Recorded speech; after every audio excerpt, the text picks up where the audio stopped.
Ganun, sino crush mo? Si Alden. Ganyan, di ba? Ganyan, di ba?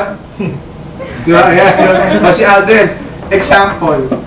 Galit na galit ka. Galit na galit ka. Pag upo mo sa table mo, pagbukas mo ng computer mo, nakita mo ang picture ni Alden. Di ba? Di ba? Okay. What you see will also change the way you feel. What you see is what you feel. So change what you see, you'll change how you feel. If you look at that person na kinaiinisan mo, ikinagagalit mo, magagalit ka. For example, this is the person I hate. He's pissing me off.